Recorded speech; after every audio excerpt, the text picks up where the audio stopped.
The memory of that dinner still burns even 5 years later. The way my mother's perfectly manicured fingers drummed against our mahogany dining table, her diamond rings catching the light as she delivered her verdict on my life choices. A startup tech company? She'd scoffed. With your trust fund? Madison, darling, you'll never be anybody going down this path. I can still see my sister Catherine's smirk across the table, hear my father's heavy sigh of disappointment. The Hunter family name meant something in Boston's elite circles. It meant country clubs and charity galas, not coding in a garage with 2 college dropouts. We're cutting off your trust fund, Dad had announced. Maybe that will help you see reason. I'd looked around that opulent dining room at the faces of my family who measured worth in old money and social connections, and made a decision that would change everything. Keep it, I'd said, standing up. Keep all of it. That was the last time I'd eaten dinner in that house. The last time I'd touched my trust fund. The last time I'd been Madison Hunter, disappointing daughter, instead of who I am today. 5 years later, I sat in my penthouse office watching my company's stock ticker climb. Hunter Technologies had just revolutionized cybersecurity with an AI-driven platform that made every competitor obsolete. Major tech companies were scrambling to license our software.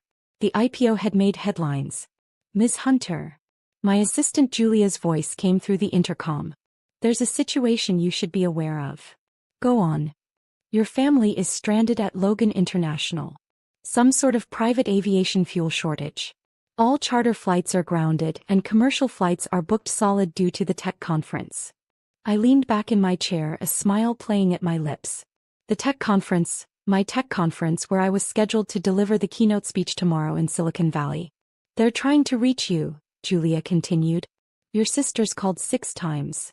Of course they were. The annual Hunter Family Foundation Gala was tomorrow night in San Francisco. The social event of the season. They couldn't possibly miss it. Their reputation would never recover.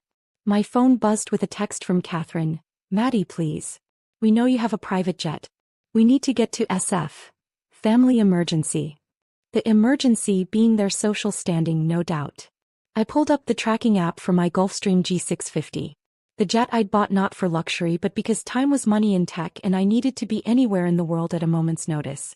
The jet that was, at this very moment, fueled and ready at my private hangar. Another text from Mom. Madison, darling, surely we can put the past behind us. The gala is crucial for the family name. I thought about that dinner 5 years ago. About the trust fund I'd walked away from. About the nights I'd spent sleeping on an office floor while coding, surviving on ramen and determination.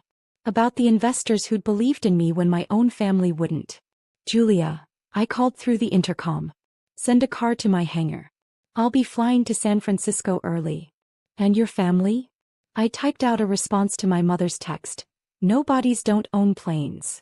Then I gathered my things, including my keynote speech, the one announcing Hunter Technologies' newest innovation, a breakthrough that would double our already soaring stock price.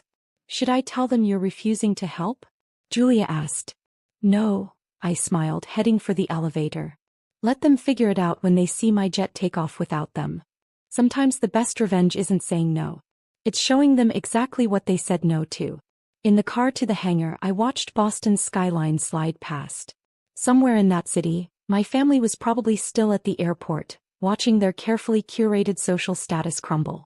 Meanwhile, I had a speech to deliver, one that would cement my place in tech history. The irony wasn't lost on me. They'd called me a nobody for choosing tech over tradition. Now I was worth more than the entire Hunter family fortune combined. My phone buzzed again. Dad, this time. Madison, this is childish. We need that plane. I turned off my phone as we pulled up to my private hangar. The Gulfstream gleamed under the lights, my company's logo emblazoned on its tail. Sometimes being called a nobody is the best motivation to become somebody unforgettable. The Gulfstream climbed through the clouds, leaving Boston and my stranded family far behind. I smiled, thinking of them watching my jet take off, knowing exactly who was aboard. Ms. Hunter, the pilot's voice came through the intercom. Your sister is trying to contact the tower. She's claiming there's been a mistake. No mistake, James, I replied, sipping my champagne.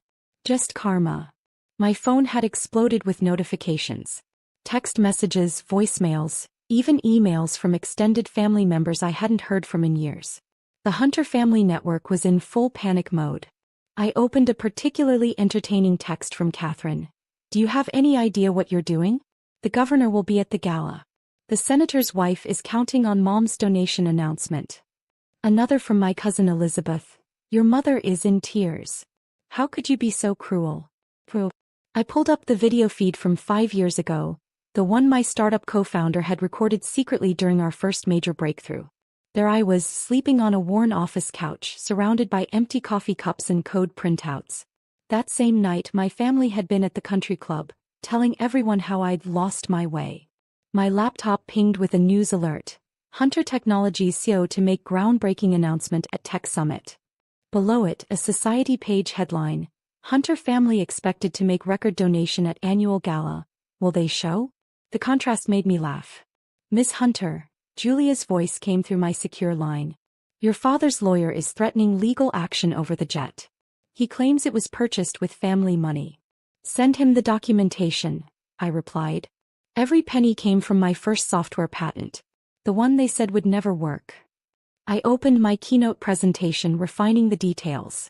Tomorrow I would announce Hunter Technologies' new quantum encryption protocol, technology that would revolutionize digital security. Our stock would skyrocket. The tech world would be transformed. And my family would miss their precious gala. My phone rang, a number I didn't recognize. Against my better judgment I answered. Madison. My mother's voice, tight with controlled fury. You've made your point. Whatever you want, board positions, public apologies, doubled inheritance. It's yours. Just send the jet back. I looked out the window at the sunset painting the clouds gold. You still don't get it, do you? I don't want anything from you. I never did. I just wanted you to believe in me. We were protecting you, she exploded. Tech startups fail every day. The Hunter name. We'll be just fine, I interrupted.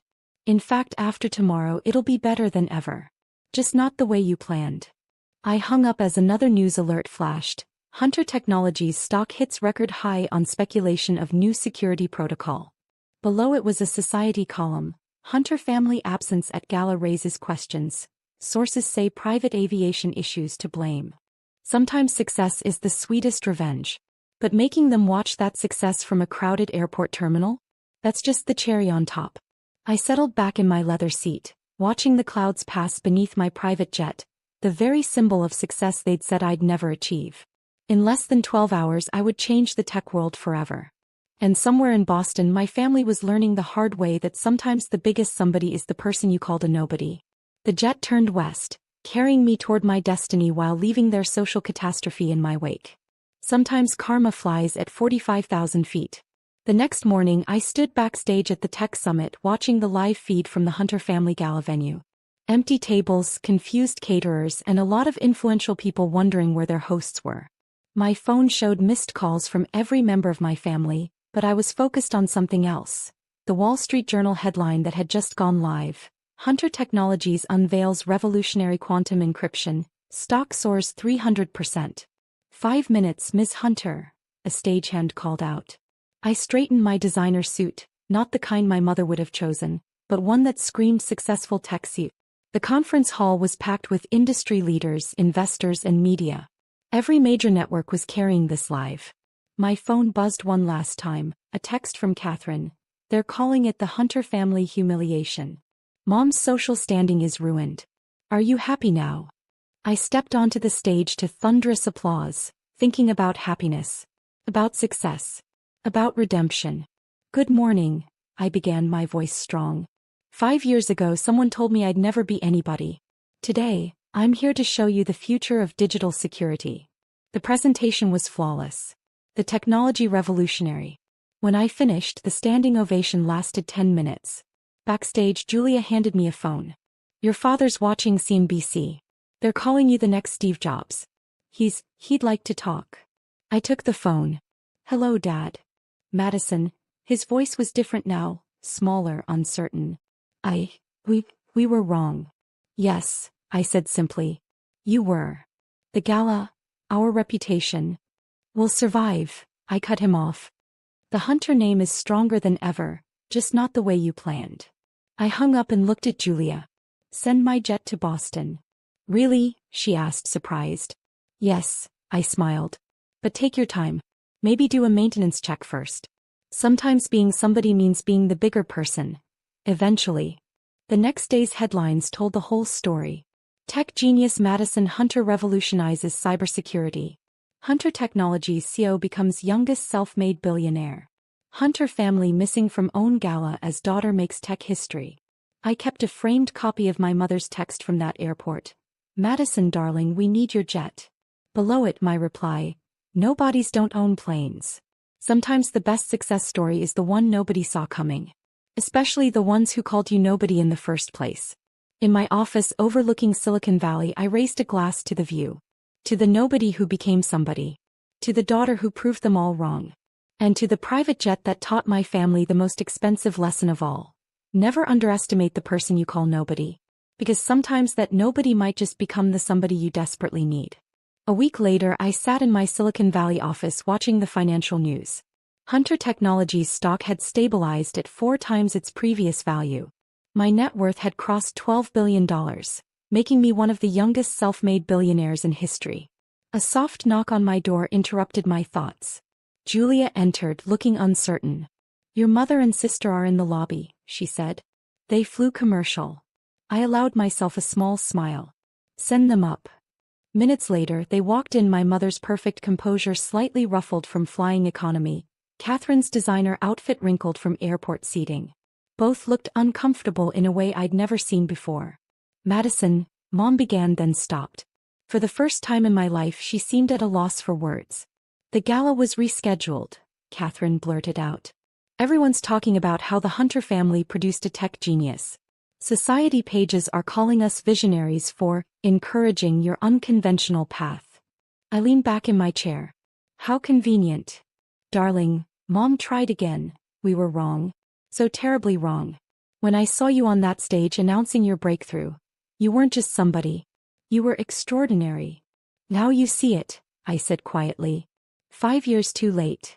We want to make it right, Catherine added. Family should stick together. I stood and walked to the window looking out at the empire I'd built. You know what I learned from being called a nobody? That true worth isn't in a trust fund or social standing. It's in believing in yourself when no one else does. Please, Mom whispered. Give us a chance to be part of your life again. I turned back to them. On one condition. Anything, they said in unison. The Hunter Family Foundation, I said. I want to repurpose it. Instead of galas and social climbing, it will fund tech education for underprivileged kids. Kids who might be called nobody by people like us. Mom hesitated only a moment before nodding. Of course. It's your vision now. And one more thing, I added, pressing a button on my desk. Julia entered with 3 folders. What's this? Catherine asked. Your economy tickets back to Boston, I said, then smiled.